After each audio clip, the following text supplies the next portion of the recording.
অসময়ে আগ্রাসী হয়ে উঠেছে ব্রহ্মপুত্র নদ। প্রতিদিন এভাবেই ভাঙছে গাইবান্ধার সুন্দরগঞ্জ উপজেলার শ্রীপুর ইউনিয়নের 2 কিলোমিটার এলাকার বাড়িঘর ও আবাদি জমি। স্থানীয়রা জানান, হঠাৎ ভয়াল রূপ ধারণ করেছে ব্রহ্মপুত্র নদের শ্রীপুর ইউনিয়নের পুটিমারি গ্রাম থেকে দত্তের খামার গ্রাম পর্যন্ত 2 কিলোমিটার এলাকা। অব্যাহত ভাঙনে এরই মধ্যে বসতভিটা সহ সব হারিয়ে অর্ধশতাধিক পরিবার মানবেতর জীবনযাপন করছে। নদীগর্ভে চলে গেছে শতাধিক একর ফসলি জমি। এতে ভাঙন আতঙ্কে দিন কাটাচ্ছে নদীপাড়ের মানুষ। রাতেও আমাদের ঘুম হয় না, কারণ এই নদী কখন আমার কাছার ভাঙি নিয়ে যায়। আমাদের যদি এই বাড়ি ঘর দুয়ার ভাঙি যায়, তো কোনো বাসের ঝাড় ছাড়া আমাদের কারো বাসের ঘর, কারো হাতে বাড়ির পিছনে ছাড়া কোনো বুদ্ধি নেই। আগামীতে যাতে আমাদের এমনভাবে একটা বড় কাজ হয়, যে কাজের মধ্যে আমাদের এই জায়গাটা রক্ষা পায়। প্রতিদিন জিও ব্যাগ ফেলে ভাঙন প্রতিরোধের চেষ্টা করা হচ্ছে বলে জানায় পানি উন্নয়ন বোর্ড।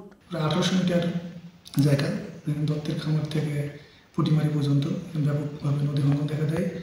যেখানে বসত বাড়ি আছে সেই জায়গাগুলোকে আমরা অ্যাড্রেস করে ইতিমধ্যে উদ্বোধন কর্তৃপক্ষের নির্দেশনার মোতাবেক 160 মিটার দৈর্ঘ্যে জিও ব্যাগ ফেলে ভাঙন প্রশমনের কাজ চলমান রাখছি।